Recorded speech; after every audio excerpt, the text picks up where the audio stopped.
Hello everyone, I'm RecV5. And I am Sandman99. And welcome back to Parasite Eve. Yes, and I see you're back in the police station again. Yeah, well, I left the Chrysler building afterwards, and then I went off camera, and I did a little bit of grinding. I actually gained a level. So there's that. And then I also did some junk grinding. And how much junk? Let me check to see how much junk. I have it written down here. 202. Wow. So we went from like not even a third of the way there to 2/3 of the way there. Yep. So we only need 98 pieces more junk, and then I can go and get myself a Desert Eagle. So that's going to be one more session of junk grinding off camera, or what? That's right. But anyways, since we leveled up, I mean, we gained 1 point of offense, 1 point of defense, 1 point of parasite energy, 1 point of everything basically, right? Yeah. Except for, I think, item slots. We're still stuck at 29 item slots. But it is what it is. That being said, though, I did get a whole crap load of points. I got 20 more bonus points, and I've spent them on my gun for damage. So we now do 313 damage per shot. Wow. So we hit almost we hit for double what the rocket launcher does, and then like a third of the time more again now. And then imagine what it's going to be like when we put a Desert Eagle in our hands. Yeah, we don't need no stinking rocket launcher. That's right. But see, do I need any curatives? Nah, it's probably fine. I probably don't need any curatives. I'll just go in there with nothing. And then hope it all works out. Yeah, because you can probably pick up any junk that you come across anyway. Well, I'm also expecting to at least pick up a couple of curatives on the way there, while we're going through there. And I do have that revive on me if I need it, if we do manage to get killed somehow. Yeah. Well, you also have your own abilities too, right? Speaking of which, did I bring the Chrysler building key with me? Why would you not bring the Chrysler key building? I might have put it in storage. The Chrysler key building. Okay, I didn't put it in storage. Anyways, I wanted to say, I tried grinding in the museum, because the museum can give you junk too. Oh yeah, by the way, now that we have our key, we can just take the elevator. But yeah, I tried grinding in the museum for junk, and the museum is okay for junk, but it's really more for experience points, which is how we ended up leveling up. Okay. So, and when you go up X number of floors, depending on how many you've cleared. This Chrysler Key 1 allows me to go from floors 1 to 10. Okay. Right? The next set of Chrysler Key will let you go 1 to 20, 1 to 30, 1 to 40, and so on and so forth. Oh, okay. Right? And once you clear a floor, like once you clear the boss out, then there's no more encounters on this floor. So basically you're just passing through until you get to the stairs to go up to floor 11. That's right, which is up this way, if I recall. It's been actually a little while since we've done a Parasite Eve recording. Yes, it has. Life intervenes, I guess. Yeah, I've been really busy lately. And while we did get an earlier start even on the Christmas Football League this year, we still need to get cracking on that too now. Yep. So you get a new soundtrack every 10 floors. This is the Central Park soundtrack.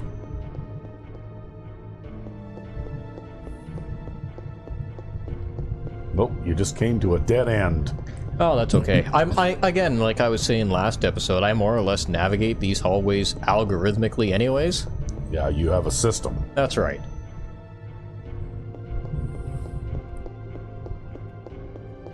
And nothing on floors like 11 to 20 here should be too bad for us again yet anyways. Yep. Oh, look. Treasure room. That's convenient. Yeah, you know what surprises me is that they have so many TV shows and movies, adaptations, and things like that from video games nowadays. I'm surprised that nobody ever tried doing an adaptation from this. Yeah, it is weird, isn't it? I don't know, maybe this just ended up not being as well known. I mean, I think this is technically based off a book series, but this actually happens after the book does. Yeah. And so it's more of a parallel storyline to what happened in Japan, which is something that they make reference to earlier on here, right? Actually, I just found the treasure room, so I need to go up. So once you find the treasure room, you want to just start trying to go up until you can't go up. Oh.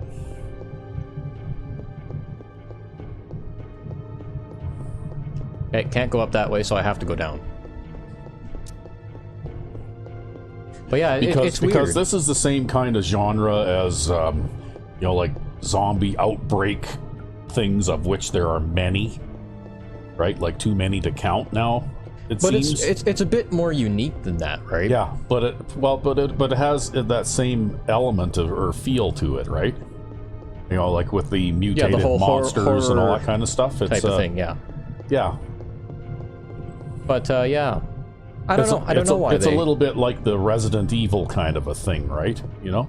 Yeah. Although I'm not sure I'd trust them to do it these days. TV producers sure do bad job these days. Yeah. Yeah, well, like I said, I think I may have mentioned on a different recording a while back, but I started reading the actual Witcher books, right? Because I got the box set for my birthday. Yep. And I'm partway through the second book now. And boy, oh boy, they even in season 1 of The Witcher, while they started off and they sort of roughly paralleled the events in the first book and part of the second book. Yep. They did make a lot of changes, right? Like even rewriting some of the characters so that they were completely different and stuff like that. Like, I can understand when they make changes for things that are just too hard to do in a TV series, but when they, like, completely change characters for no reason, that's something I don't understand. Well, I don't know if it would have been too hard to do, but for example, in season 1 when they had the expedition going after the dragon, right?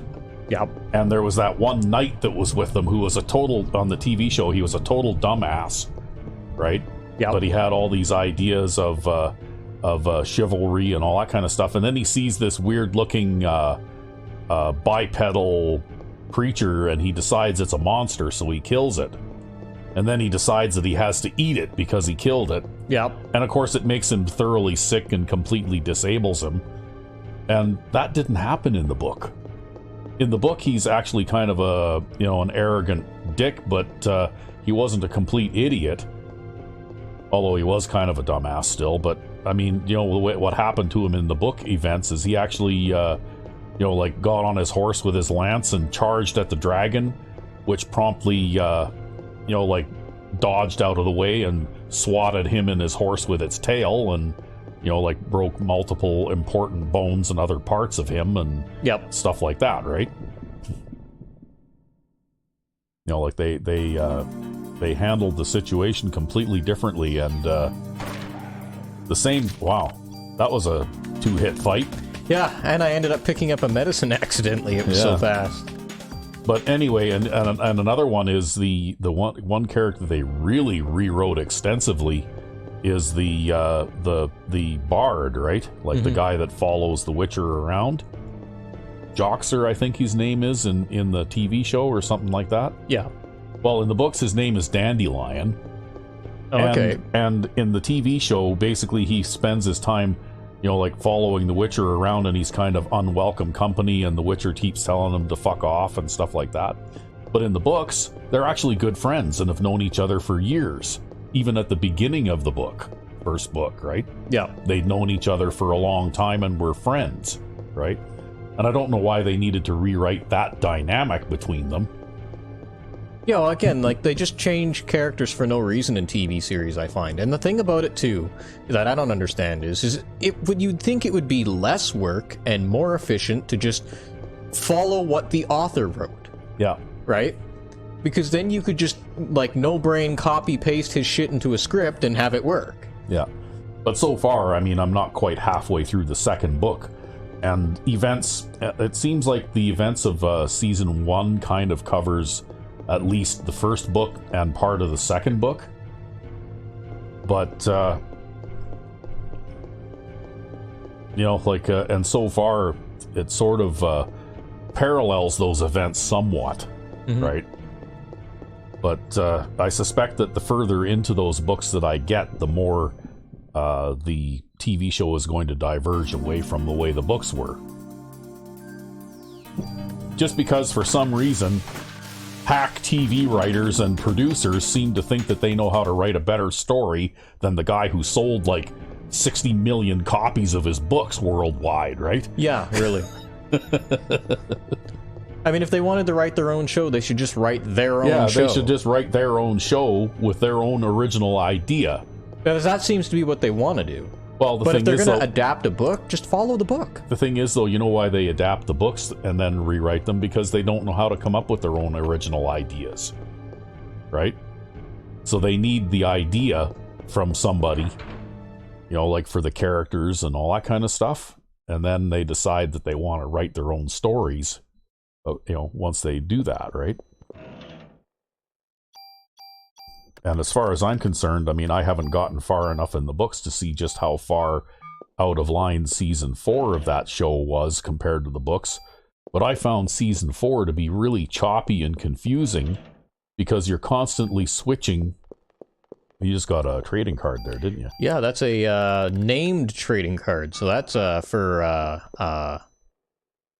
Wayne. But anyway, like I was saying, they seem to want to constantly change focus from one group of characters to another, and there was about 4 or 5 sort of subplots going on all at the same time, right? Mm-hmm. And I don't like that. It's that they basically turned a story that was more or less specifically about a particular character, because the books focus mainly on The Witcher, right? Like they don't spend, you know, the amount of time on Yennefer or some other supporting character that they do in the TV show, right? You know, like every story, every chapter, and every story, and in both of the books that I've read so far, The Witcher has been the central character in all of them. Whereas in season 4, it seemed like they he only got like maybe 20% of the screen time, right? Yeah. And the rest of the time you were following along after you know, everybody else, right?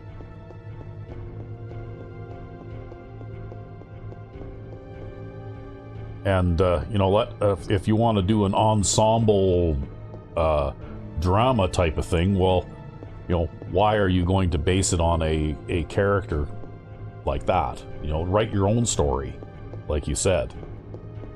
Well, and there's nothing stopping you from taking inspiration from another author's work and half ripping off their character, as long as it's your own original series. Mm-hmm.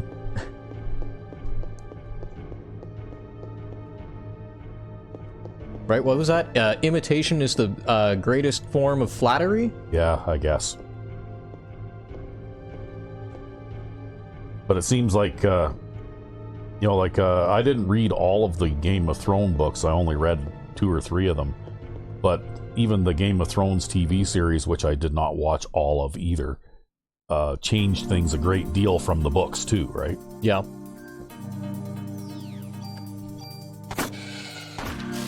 I kill all the snakes with one shot. Yep. Well, it's good to one-shot the snakes. Yeah, well, because they can poison you. And I think poison is percentage damage based. Like, even though we have armor that resists poison, that's not immunity to poison. So we could actually still get poisoned. And like, once you are poisoned, I believe it's a percentage of your health that you lose every single time. So as you level up, poison just gets more and more lethal. Because you can, you know, it doesn't matter how many hit points you have. 10% of your max health, I don't know if it's actually 10% damage that you take. It's probably like 5% or something. But like 5% of your health is still 5% of your health, no matter if you have like 45 health or 877. Well, so far that gun you're packing around is still pretty powerful. It one-shots everything. Yep, and it will be that it's actually a bit worse now because I was doing like sub 300 damage before my level up, and then with my level up I'm doing over 300 damage because I think the one attack point that I gained from leveling up also gave me a break point on enemy defense here. even though I got 1 attack point and that was it. Or maybe it's the plus 20 attack on the gun. I'm not sure. Maybe. So I'm not sure how her offense power scales into her weapon damage, because my weapon damage is only like 303, but I'm doing 350 points of damage against these guys when I shoot them, right? It's one of those mysterious things like the assault rifle in Fallout 4. Well, I imagine it's... Yeah, where I have a character I'm playing with just for my own enjoyment, and I have an assault rifle with the advanced receiver on it, and it does like 135 points of damage or something like that. And I also have a combat shotgun that does something like, on paper, 160 points of damage, but the assault rifle, I'm one-shotting super mutants with it and stuff like that, right? And it's like, well, super mutants have a lot of health. Like, how is it that I can, and I'm sure that there must be some kind of unpublished capability that the assault rifle has. Yeah. You know, like armor penetration or something like that isn't mentioned. Well, the thing about it, too, is, like, Rifleman gets armor penetration, but you'd think that would also apply to the shotgun, but maybe it doesn't. Or... So how is shotgun damage applied again? Is that the 1/3? Basically, that total damage is damage divided, of all the pellets? Yeah, it's the damage of all the pellets combined. So if you don't hit with every pellet, then you don't score that amount of damage on a single target, right? Each pellet does the amount of posted damage divided by 8, basically, because if you read well, actually, all you need to do is look at some of the stats for the shotgun, and it actually does fire 8 pellets, right? In Fallout 4. Yeah, so I wonder if it's the smaller damage per pellet and the rounding and the defense rating getting rounded off or something. Yeah, maybe the reduction is greater for each individual pellet, which added together gives a greater reduction to damage. That's right. Yeah. Yeah. I don't know.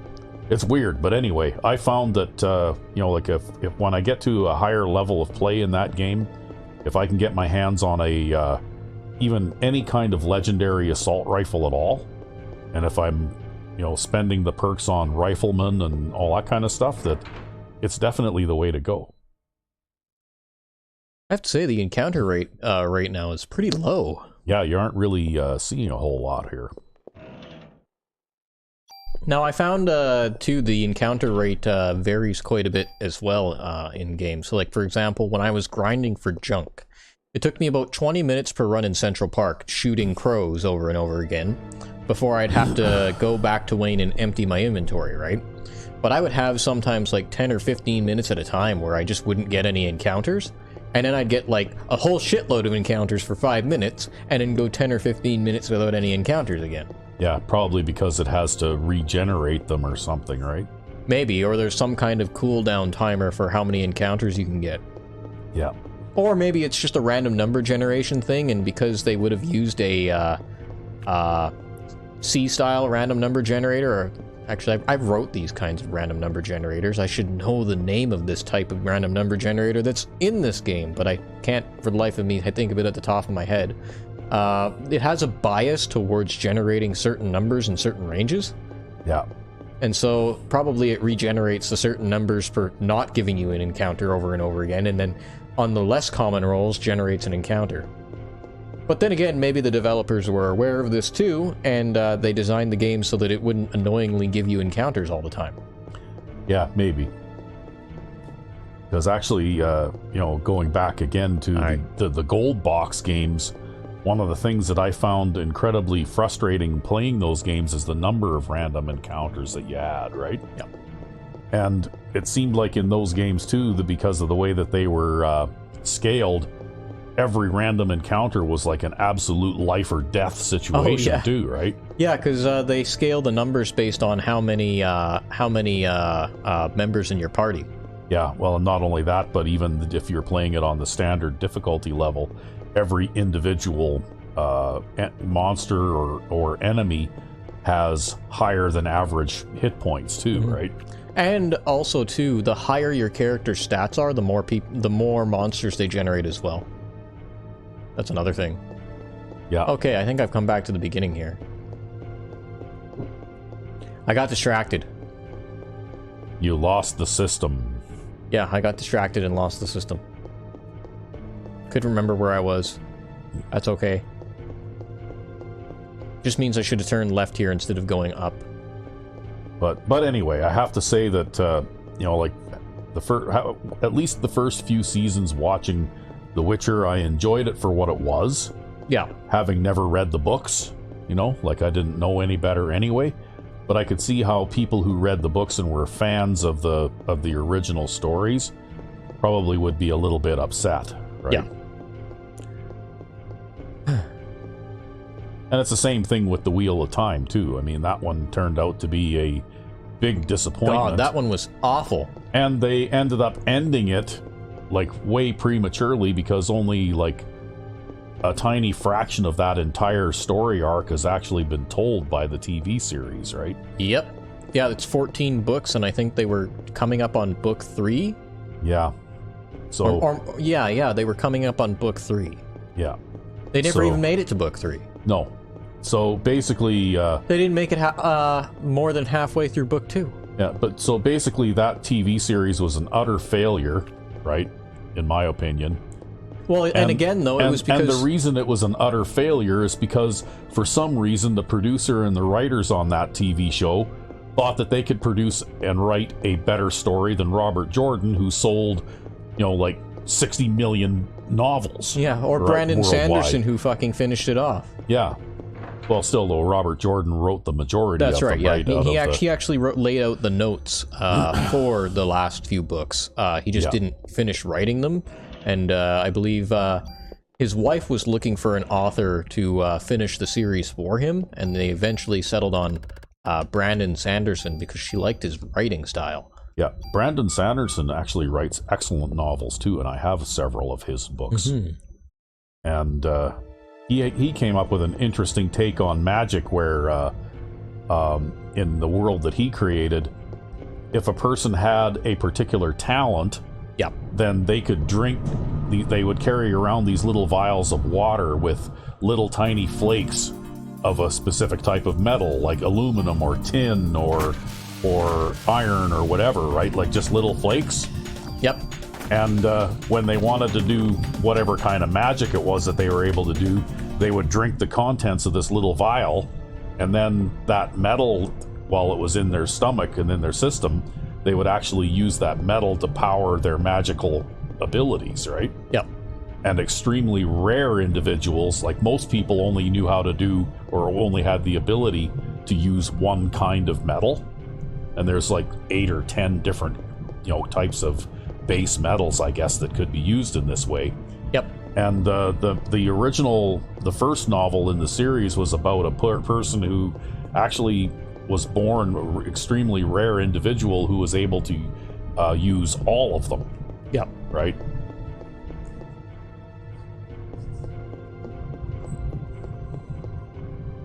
But it was pretty cool. Like one of the later novels, and it was unconnected to the original trilogy, but it was still in the same world. Like, but it set, like a couple of centuries later kind of thing.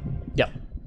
Where they had started to develop a level of technology roughly equal to the 1880s era United States or something, right? And it was about this guy who had the ability to manipulate lead, and he could do cool stuff like make bullets bend in midair and stuff like that, right? Like... But yeah, I guess getting back to the Wheel of the Time thing, like basically the reason that series failed is because they rewrote the entire story and every character, and then when they did follow the stories, they introduced events all out of order and totally in the wrong way. Yeah. Right? And then, like, I think they even took, like, an event from, like, the third book and brought it into the second book, and it's just like, what are you doing that for? And then they also, like, had, like, moments where they tried to follow the book, but the problem was that characters weren't in the places they were supposed to be. Yeah, they sent characters to the wrong places. And I mean, in the first book, there was a lengthy section of that book where Rand and Matt spend a lot of time traveling, right? Yep. Together. and they kind of skipped over that. Yeah, well, not only that, but they skipped over that, and actually that's a fairly important part too, because some of Tom's character development. Yep. But then they also just, like, you know, when Matt was supposed to be with Rand near the end, where they're going to do the Aiel thing, it's just nowhere to be found. Yeah.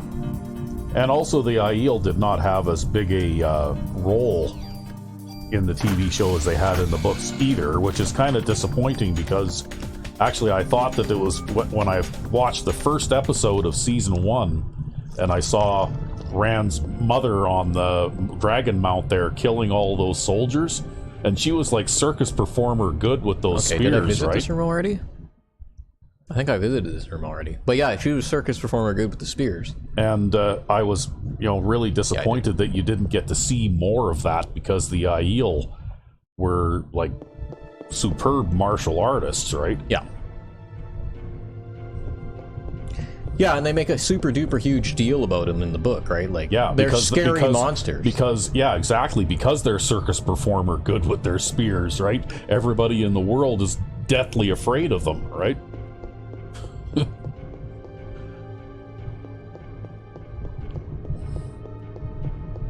They're sort of like the Finns in our world's history, going back a few hundred years, right? You were where the Slavic peoples actually had a prayer that went something to the effect of "God preserve us from the horrible Finns," right? Fuck. Yeah, you told me that before once. Yeah.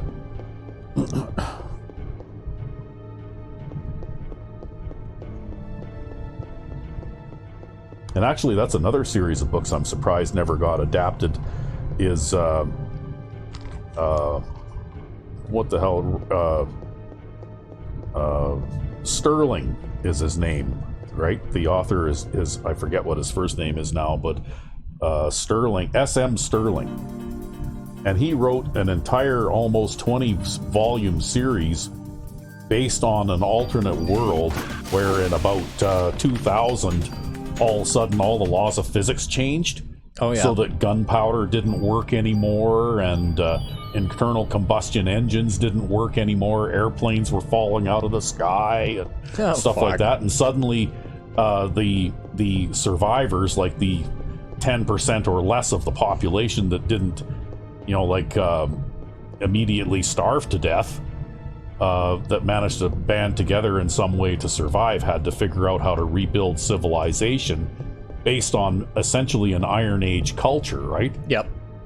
And the United States ends up becoming divided up into a whole bunch of little petty kingdoms that don't even have any contact with each other right away because they're too busy just trying to survive. Yep. And it's interesting how some of these kingdoms are founded by people who like certain cultures, right? Like there was one area called the Portland Protective Association. Was founded by a bunch of what do they call those guys that do the medieval martial arts thing? Oh, HEMA practitioners. Yeah, it was founded by a bunch of those guys who because they already had armor and some of them knew how to do smithing and all that kind of stuff, and they basically banded together and then rounded up all the other survivors who were starving and turned them into a peasant/serf class, and got them to build them castles and all that kind of stuff, and they ended up with like almost like a Norman style medieval society, right?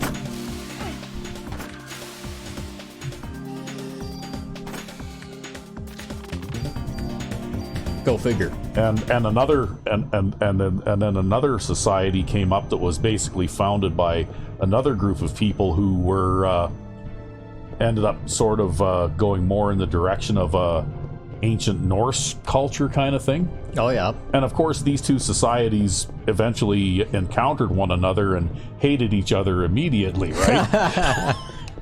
Fuck.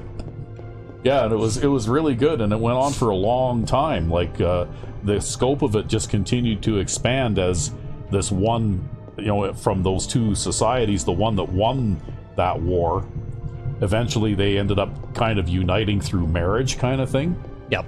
And it kept following successive generations afterwards, right? Over a period of, I don't know, I think probably 4 or 5 generations kind of thing. Yeah.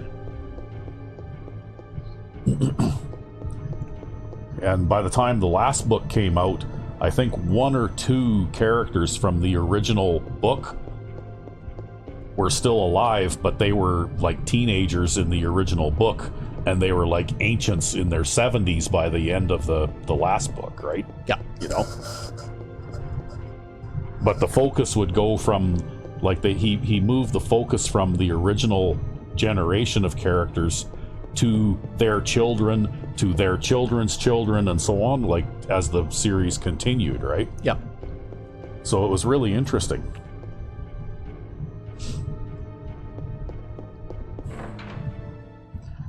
And that would have made a really good series of movies and stuff because of the way that those stories were written, too, because you could have kept some of the actors, say, from the first movie or whatever, as supporting characters in, like, say, the 3rd, 4th, 5th movie kind of thing. Here's a mimic. And it wouldn't matter. A mimic? Yep. Oh, okay. And you can't avoid their first hit because they're just that fast. Oh. Even if I get instant attack on the gun there, if that actually fires, the quick draw, Yeah. you still can't attack faster, and they hit really hard. Like, that one just hit me for like 100 and some odd points of damage. But anyway, like, probably TV or movie writers would have fucked that up too, though, so... Probably. But still, it's surprising that, like, there's an awful lot of good... book series of the fantasy genre, I guess, that have never been adapted to TV or movies. And then the ones that do get adapted get fucked. Yep. Again, Well, like, think of it though, right? Like, if I'm a Hollywood producer and I'm in the business to make money, right? Well, think about it. You don't really have to hire too many people if you just copy and paste the book into a script. Yeah. Right? Or if you hire a couple people and you say, okay, parse this down to its key points.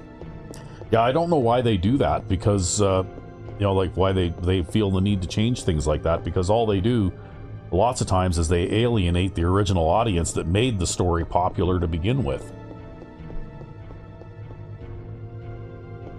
But anyway, I guess we've probably beaten that topic to death here. Well, that's okay. We've got to talk about something while I run around the hallways of the Chrysler building. Yeah. You know what I want to do for the channel here sometime? What? I want to do Baldur's Gate 3. Yeah? Baldur's Gate 3 is an awesome game. It is. It's probably, aside from Fallout 4 and Skyrim and Oblivion, it's probably like one of the 4 games that I've purchased in the last 10 years, right? Like, it is that good.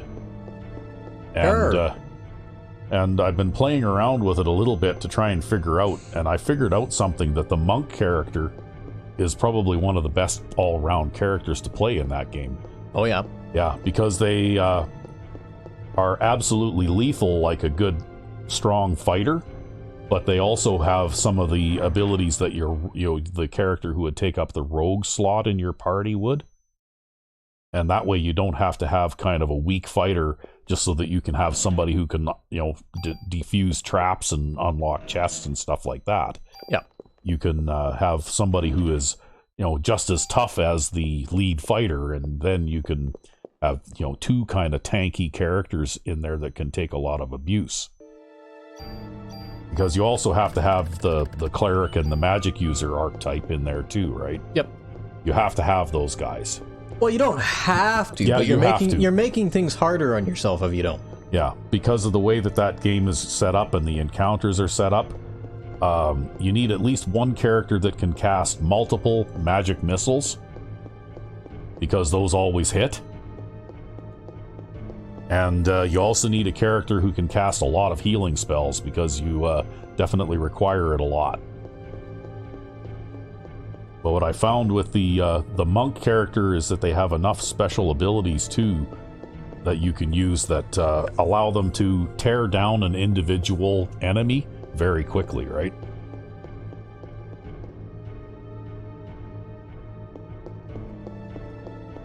Whereas a lot of the, at least the ones that I'm familiar with, I haven't played the game a lot to become an expert at it yet, but the two fighter types that I've played in it, they seem to be more like crowd control kind of characters, you know? As opposed to, like, they can deal out a lot of damage in a hurry too, but a lot of their special abilities tend to be more toward, you know, like, damaging multiple enemies at once and that kind of thing. Yeah.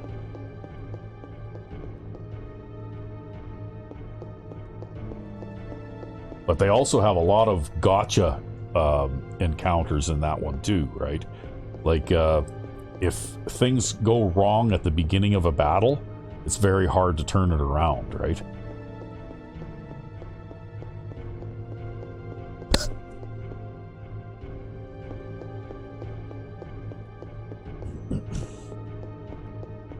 And up the stairs we go.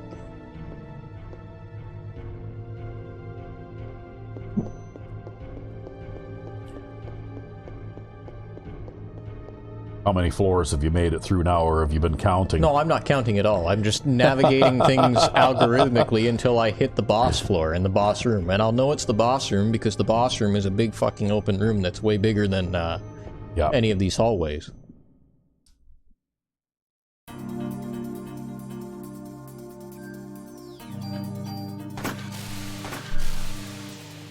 Oh, look. Didn't even know that guy was there, eh? That's okay. I have decent reactions and I can just run away from him even at that casual pace. And yeah, we burn through 3 shots of ammunition, but I pick up 12 shots of ammunition every fight, so... Yeah. I don't know, even though there might be something to be said for a high fire rate weapon that fires a lot of bullets doing more damage, in every game I've ever played, I've always been much more of a, you know, I want to spend one shot and do lots of damage, because then I only need to worry about a couple of my shots hitting. Yeah. Well, that's one of the reasons why in games like Fallout 4, I've always gravitated towards shotguns, right? Yeah. I believe this is the upstairs. Because at close range, shotguns do a lot of damage, and usually you only have to shoot the thing you want to kill once. Yeah. Right? I mean, that being said, though, you know, I don't mind a good light machine gun now and then. Those are good. Well, that's basically what the assault rifle in that game is, right? Yeah, for that game, yeah. Because it's like a big water-cooled machine gun. It more resembles like something from that you would have seen on a tripod in World War I or something, yeah. You know? You know, mounted on a tripod with a guy holding 2 handles, you know. Yeah, and then the guy behind him feeding it bullets. And it would be a belt-fed thing, right? Yeah. Yeah. That being said, though, in the Fallout TV series, they reproduce those guns amazingly. But you know who carries them? It isn't just some skinny little schmuck with no armor. It's the actual power-armored Brotherhood of Steel that carries those guns. Right? Oh, yeah. Yeah.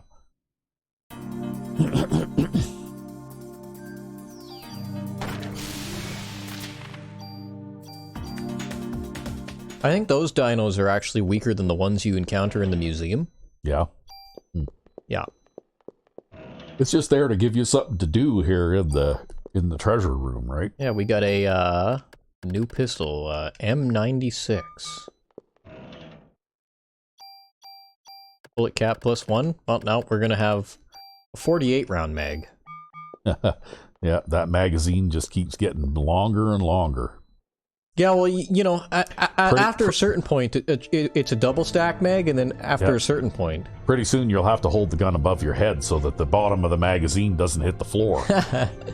Well, maybe it's like a triple stack mag with, like, I don't know.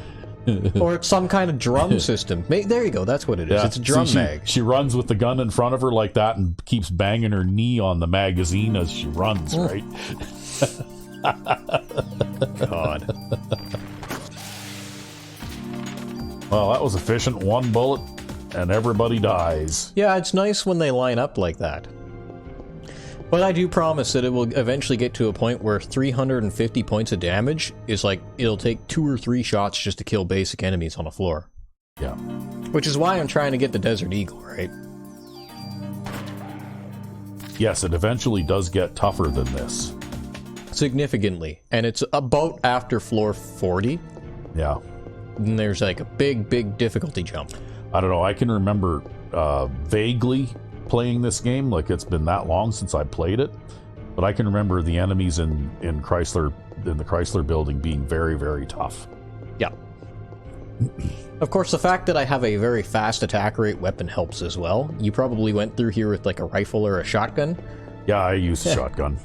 Yeah. What can I say? I'm a shotgun guy. And that's one of the slowest weapons in the game. I think actually the shotgun aims faster, so it readies faster and gets the first shot off faster than a rifle. But the actual cycle rate for each attack is much slower. Whereas for the rifle, I think the cycle rate for each attack is faster, but the initial aiming is slower. Whereas for the pistol, it has the best of both worlds, but it suffers from an initial lack of range, which is why we've invested 120 points into range. Wow. Right, well, 60 points. Is it 60? Yeah, we put 68 points into range so far. Which those points could have just gone all into attack on a rifle or a shotgun. We could have a weapon that's doing almost 400 points of damage right now. But if I get the Desert Eagle, then it won't matter.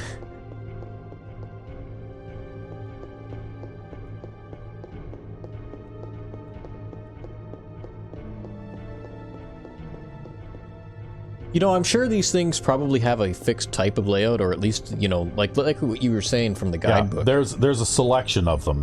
They have like the order might be randomized, yeah, but there's... yeah, the order is randomized, but they only have a limited number of floor plans, about 6 or 8 or maybe 10. I don't know. I don't remember anymore. All I know is that I had the guidebook for this game, and one of the ways that I would figure out what the floor plan looked like is that once you navigate on a particular floor a little bit, if you have the page open to the floor plan selections, you can kind of, you know, figure out which floor plan it is, right? Yeah.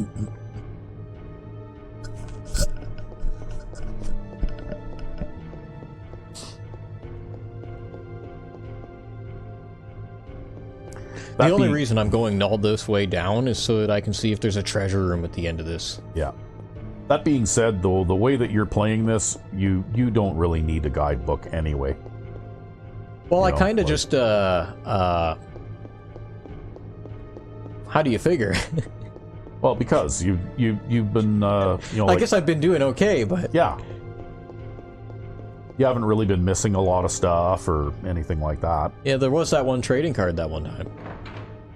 Yeah, I know, but that was because of a brain fart on your part, not because you didn't know it was there. Yeah, I would have missed it even if I had the guidebook. Yeah.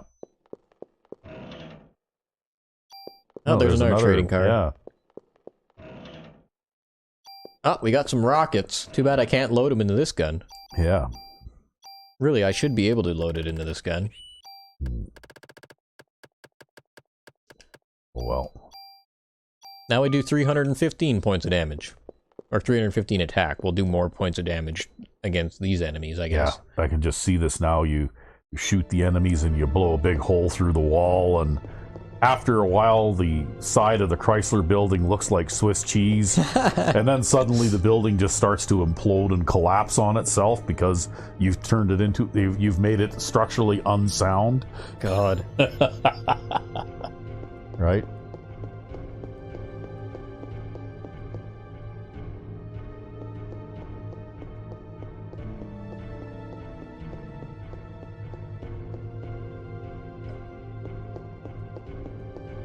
Oh, well, that's handy. We got the treasure room, and then we got the upstairs. Yeah.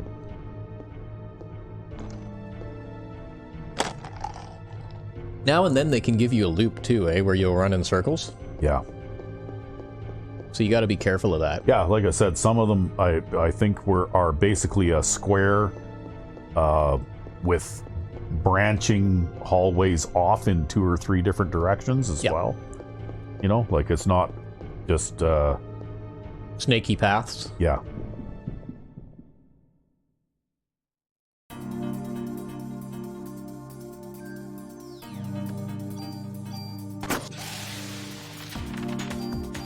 Oop, I didn't want all those medicines.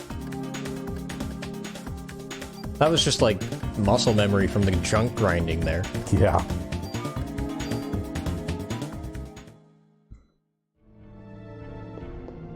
Yeah, basically, you know the initial sitting area, park area, where you initially find that like veterinarian's bed with the dead vet there, and you go through the drawers and everything? Yeah.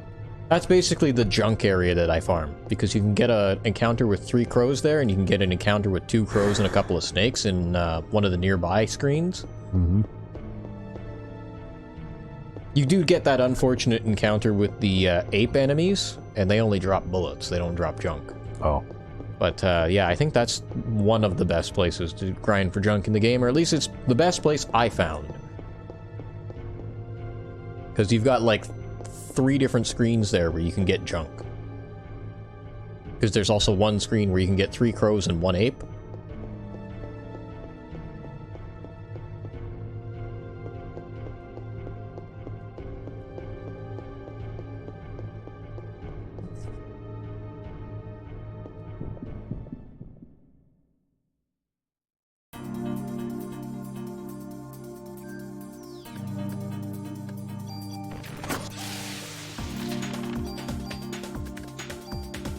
We'll just ignore that. All that junk. They didn't have anything that you wanted to pick up. Nope. Not even bullets.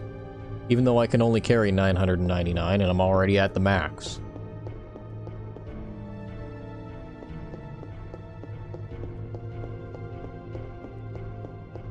Maybe it's a belt-fed handgun. Yeah, then all of a sudden, what's his name there? He can't just hang around at the police station. He has to run along and carry that little metal ammunition box. Yeah. And feed the ammunition into the gun for you.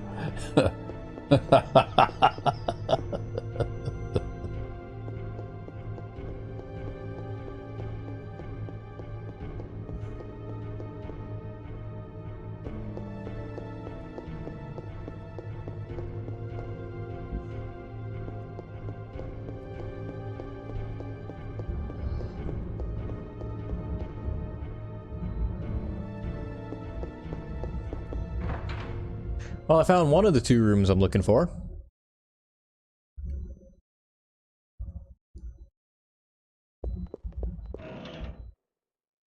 A super tool. A club 4. So are you going to run out of room before you can make it back to Wayne, or what? Yeah, probably. That's usually how it goes. But at least I got, well, I got the club 4 now. So now we have an even better melee weapon. That you never use. Because I'll never run out of ammo. Yeah. But it does 80 points of damage base and has a whole bunch of nice effects on it that I don't believe I can ever take off of it, even with a tool. I think you can only work on clubs with clubs. So, like, I could take things from here. But Club 4 already has all the best stuff. The only thing, maybe, if I could add, like, a slot and get the first strike thing from Club 3, maybe? I don't know, maybe if somebody ever wanted to do, like, a melee weapon-only run of Parasite Eve. That would be tough. Well, it might not be so bad, actually, because clubs have the fastest attack rate out of any other weapon in the game. Oh. Of course, they only hit once. So you would have to, like, put everything into damage. But then again, you could spend all of your points on damage because you'd never be able to do anything else but swing. Right? Mm-hmm. I wonder how well that would work. That might work decently well. That might be a thing. That might be a strategy. Maybe I'll try that off camera just to see. Just start a new game of Parasite and be like, okay, we're using the club. You can take a drink here.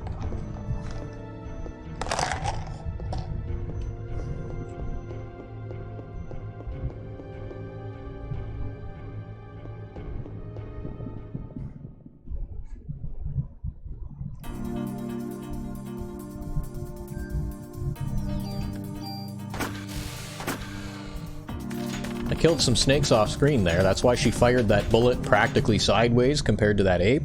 Yep.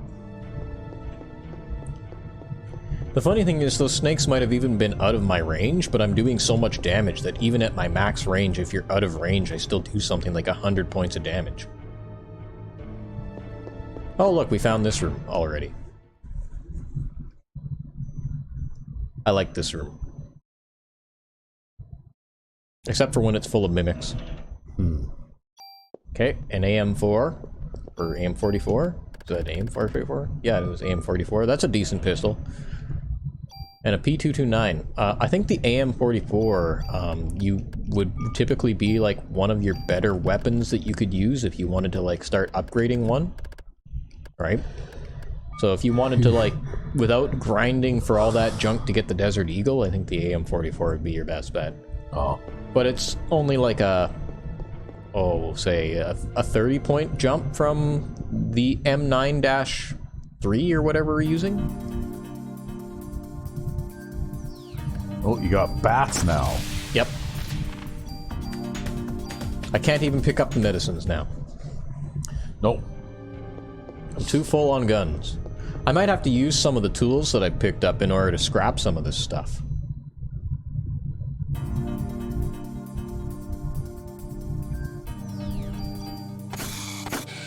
See, they're out of range, so I can't hit them consistently, but I still killed a bunch of them. Yep. Look at all the ammo. That's all wasted ammo. Because we can't carry anymore.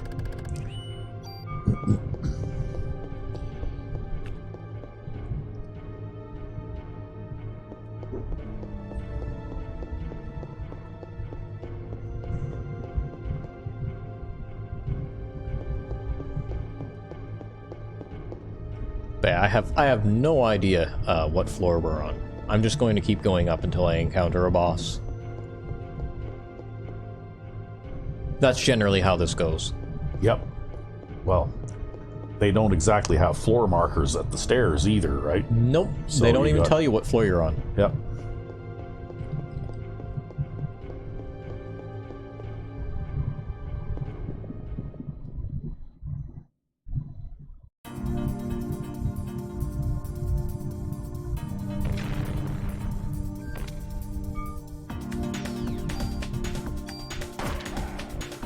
That one actually had time to burrow before you had a chance to shoot. Yeah, I didn't get my quick draw, right?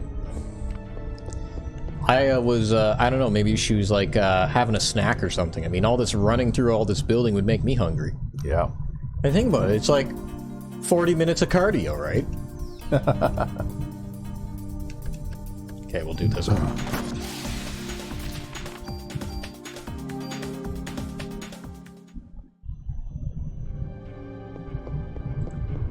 But of course, the default walk mode, or the default move mode in this game is walk. You actually have to hold a button to run, too.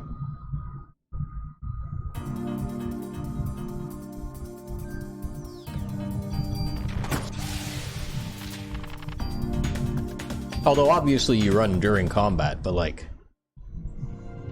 Nobody actually walks with the walk animation, right? No, because it would take you forever to get anywhere. Yeah, everybody just runs and holds the run button all the time. Yeah.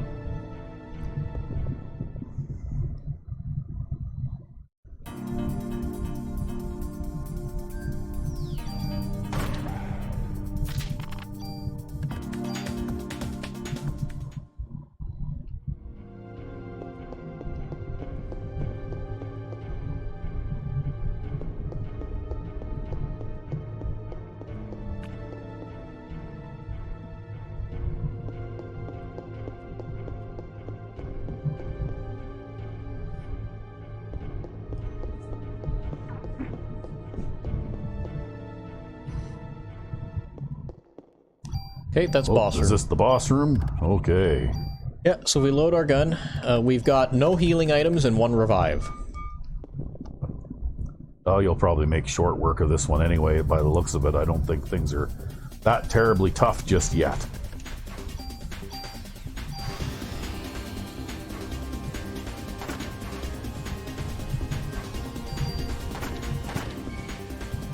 Yeah, you've already killed one.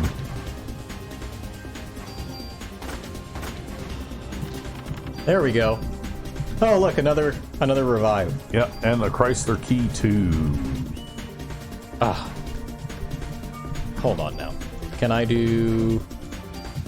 Let's do... Not that. Okay, we'll just swap those around for now. We'll do... Can I do this? No. Fine. Should have left extra room. Should have What left could I extra room. possibly get rid of now? I'm gonna get rid of the revive because I have more of those. Yeah, Yep. won't let me toss a fucking key item, so Nope. I have to lose a revive. I'll find more revives, so I guess it's fine. So you have to deposit that one key now that you don't need anymore? That's right. Huh. Because I can't just throw it away. So Yes, now we need to, yes. now that we've cleared this place out, do you remember where the elevator was? No. We're gonna have to walk I really back and- wasn't paying any attention. It's usually, I want to say it's usually close to the boss room. There it is. Yeah. Too bad about that revive. If only we had 30 inventory slots instead of 29. If only you had 100 inventory slots instead of 29.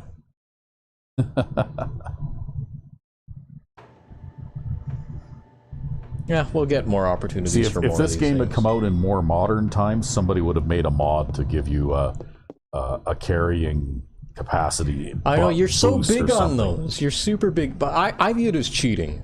I do. I'm super duper against the whole infinite carry thing. Which is why I'm over encumbered all the time. Go check out our Oblivion series where I play as Samara the Over Encumbered. Yep. That was actually, did we actually name your character that? Samara the Over Encumbered? I think I changed my name at one point to Samara the Over Encumbered. Yeah. And it actually ran off the screen because it was too long. Yeah. So her name was over encumbering too. That being said, even though you were over encumbered, you still were the first elf in space. Yeah, that's true. Well, you see, I would have had an extra inventory slot if I hadn't have picked up those fucking rockets in the warehouse. But then I would have accidentally picked up rockets in the Chrysler building, so... Yep. Once you pick up rockets, it's a curse. You're permanently robbed of an inventory slot. That's what rockets are, they're a curse. They're not a useful item, they're a curse. They're a cursed item. Yep. Oh, So we can well. store our club. I don't know Yes. how many club 3s we have now. Probably have more than one, at least. Oh yeah, once we got Maeda's gun, we also were robbed of an inventory slot. Wow, there's 43 rounds in a full Uzi. Wow. Okay, what's better for me? The special suit or the ceramic suit? I think the special suit is better as a swap armor, because none of these have any effects on them, so I'll just carry the special suit around.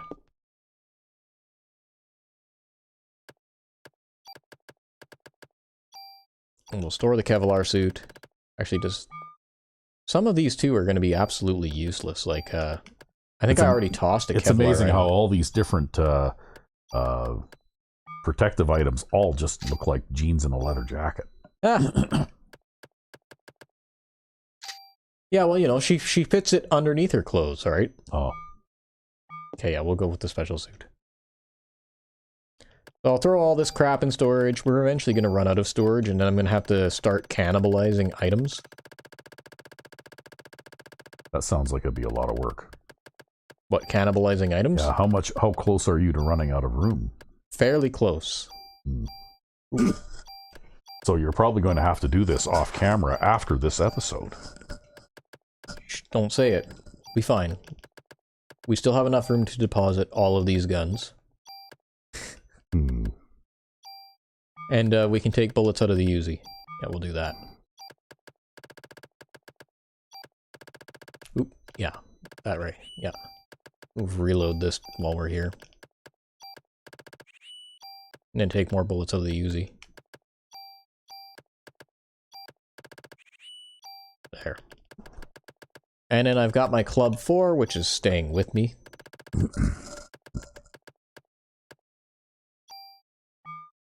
It's too bad you can't store your rocket crate. I wish I could. I can store the rockets. That's the best part, is I can store the rockets, but I can't actually move the rocket crate, because if I try... It doesn't let you. It doesn't let me.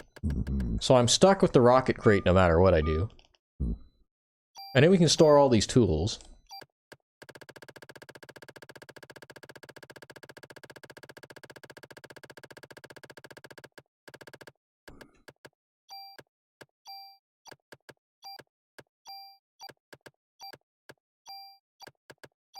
The joys of inventory management. Accidentally discard a super tool, wouldn't that be a thing?